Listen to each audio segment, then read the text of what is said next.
Hey sis, and welcome to week 8 of our Arise Bible study. Up until now, we've seen God work some pretty incredible things on behalf of his people, and now we're going to see even more. Pause this video and go read chapter 8 now so we can get going. Last week, we saw a big pivot happen as Haman fell out of favor with King Ahasuerus and was killed on the very same gallows that he intended for Mordecai. In chapter 8, we'll see even more reversals as God works this bad situation for the good of his people. Before we walk through these together, take a minute to write down any of the reversals that you noticed, and shout out to Pastor Tony Evans' commentary for helping me see some of these too. Right away in verse 1, we see an ownership reversal as the king gives Esther everything from Haman's estate. Then in verse 2, we see a power reversal. The king gives his signet ring, which he previously loaned out to Haman, to Mordecai. A signet ring was pretty important. It was typically pressed into clay or wax, and it was used to officially sign off on things, so similar to how we use signatures today. This is not only a huge gift, but also a significant shift in power because it meant that the king trusted Mordecai enough to make decisions on his behalf.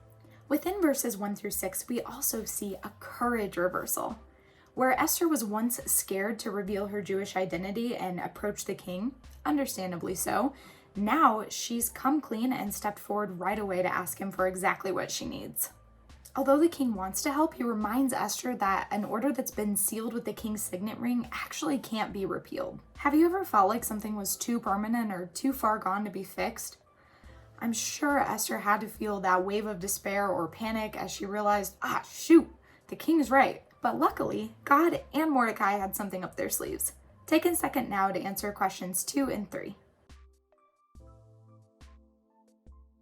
When we read verses 9 through 13, we see yet another reversal. This one was a legal reversal, and it gave Jews the permission to counterattack anybody who was attacking them on this day because of this order, and the option to plunder their goods. Then when Mordecai leaves the palace to go into the city, we see an emotional reversal.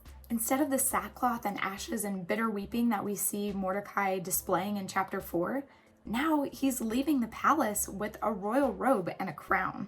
Instead of the Jews being scared and confused when the first order came out, now 8:17 tells us that they were glad and joyful and even held a feast. Side note, I really appreciate how good the Jews were at knowing and expressing their emotions.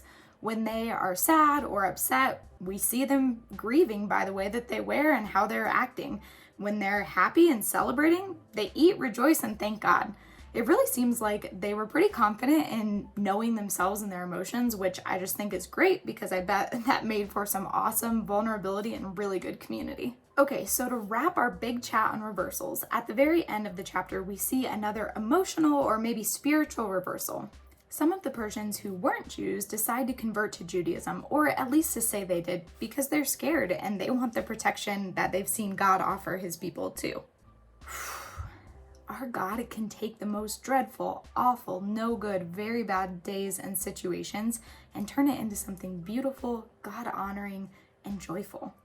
That's something I'm so grateful for, sis, and I hope you are too. I'll leave you here as you answer the last couple questions in your workbook, and I'll see you next week.